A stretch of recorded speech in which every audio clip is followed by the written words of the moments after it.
Oke. Nah, lanjut. Baik, terima kasih, selamat pagi ya.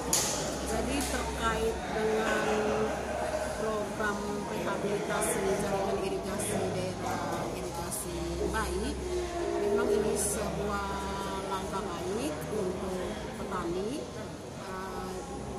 Ya, memang ini dianggap sebuah happy problem ya.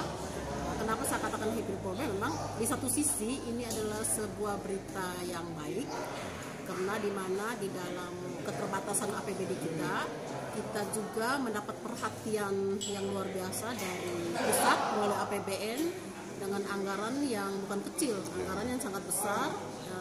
Kemarin itu pada saat sosialis sekitar 50-an M lebih, itu tahun ini, tahun 2022, dana digelontorkan melalui APBN untuk melakukan rehabilitasi jaringan irigasi secara total, yaitu dari bendung, primer, kemudian sekunder 1 dan 3.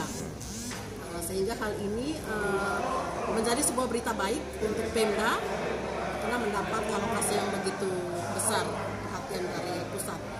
Sementara di sisi lain kita juga tentu berhadapan dengan kemerosotan ketersediaan pangan, karena kita tahu bahwa irigasi Mbai ini merupakan irigasi teknis dan salah satu lumbung pangan NTT untuk penyuplai pangan beras.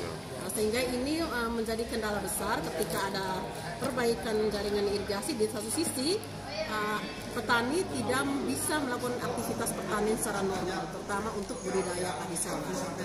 Tetapi pemerintah tentu akan melakukan langkah-langkah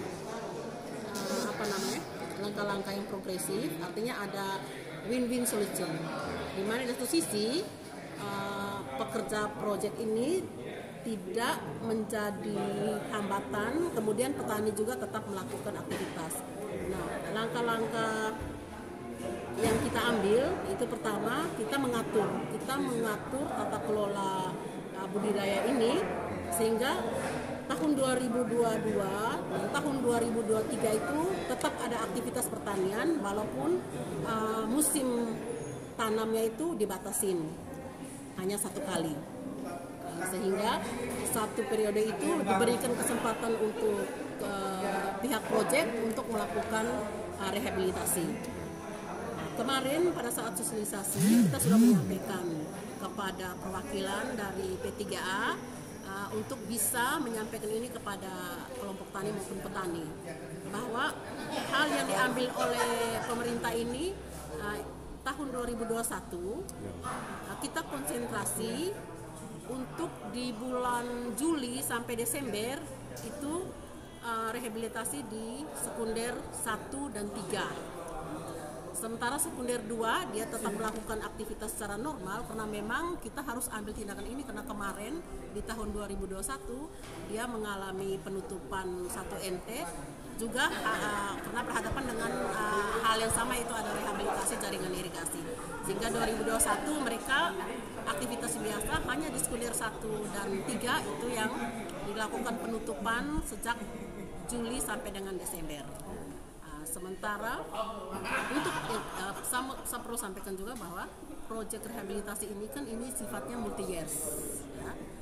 Kontraknya itu 2 tahun, dari tahun 2022 sampai 2003.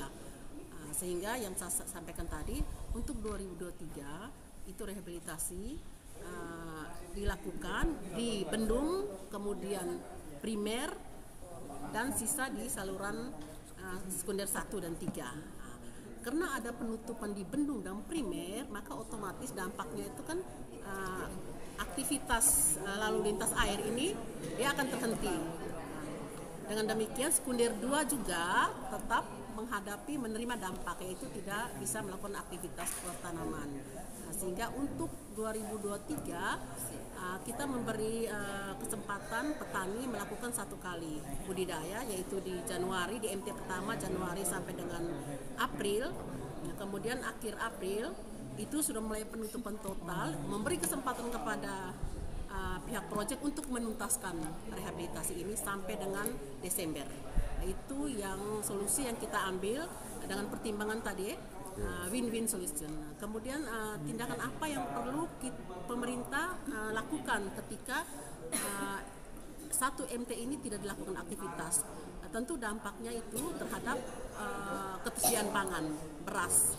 Kita akan mengalami kekurangan beras karena di irigasi Mbae ini dengan 3.000 sekian hektar itu tidak ada aktivitas budidaya padi. Tentu itu dampak, kami tidak bisa berbohong. Tentu langkah-langkah yang kami perlu intervensi atau fasilitasi kepada petani sawah itu pertama. Kita tetap mengoptimalkan ya lahan-lahan yang mereka alami penutupan ini dengan tanaman-tanaman yang membutuhkan air sedikit ya. Seperti palawija, horti, sayur dan buah semusim, itu tetap kita optimalkan dengan membantu pelayanan Alsintan, kemudian membantu brigade pompa air kalau mereka memang ada upaya untuk bor air yang saya bilang tadi, di air ketersediaan air dengan kebutuhan air yang sedikit, mereka bisa lakukan itu. Kemudian masuk musim hujan kan Oktober sampai Desember itu kan hujan. Nah, mereka bisa memilih jagung ya, jagung yang umurnya pendek karena Januari mereka sudah harus padi lagi. Jadi tanaman-tanaman palawija yang umurnya pendek yang 2 bulan yang diupayakan Oktober itu panen, Desember sudah panen sehingga masuk 2003 mereka mulai padi lagi karena di Mei itu harus tutup lagi. Nah ini kita harus atur betul. Artinya dinas pertanian tetap punya tanggung jawab untuk tetap bisa mengoptimalkan lahan-lahan itu dengan tanaman-tanaman yang butuh air sedikit, kemudian mendorong petani yang bisa melakukan bor air, kita bantu melalui pinjam pakai pompa air. Kemudian yang berikut tentu kita mendorong petani ini untuk bisa melakukan substitusi usaha. Jadi tidak saja dengan orientasinya ke pertanian, tapi mereka bisa manfaatkan ini untuk pengembangan hijauan makan ternak atau bisa optimalkan pekerangan. Karena di lahan sawah ini mereka terbatas melakukan aktivitas, mereka harus bisa optimalkan pekerangan. Dengan apa? Dengan usaha-usaha yang mendukung seperti ternak atau sayur-sayuran atau juga kerajinan tangan seperti tenun atau anyaman yang bisa paling tidak bisa membantu substitusi mereka punya ketersediaan pangan. Itu yang kita terus mendorong. Saya pikir kita harus bisa merasa bangga ya karena irigasi ini kan masuk dalam kawasan strategis ya. Irigasi Mbae ini teknis, dia masuk di KSN karena dia memberi dampak ekonomi terhadap ketersediaan pangan. Sehingga ini merupakan tanggung jawab pemerintah pusat ya, tanggung jawab pemerintah pusat melalui APBN, dan itu kita harus berterima kasih. Tentunya adik-adik mereka sebagai jurnalistik kami mengajak untuk bisa memberikan berita yang bisa menyejukkan ya. Bisa menyejukkan di satu sisi kita ini mendapat anggaran, di sisi lain tentu dampaknya terhadap pangan. Tentu ini adik-adik mereka yang punya pemikiran-pemikiran brilian harus bisa memberikan berita yang menyejukkan sehingga petani itu juga bisa diinformasikan untuk bisa melakukan substitusi usaha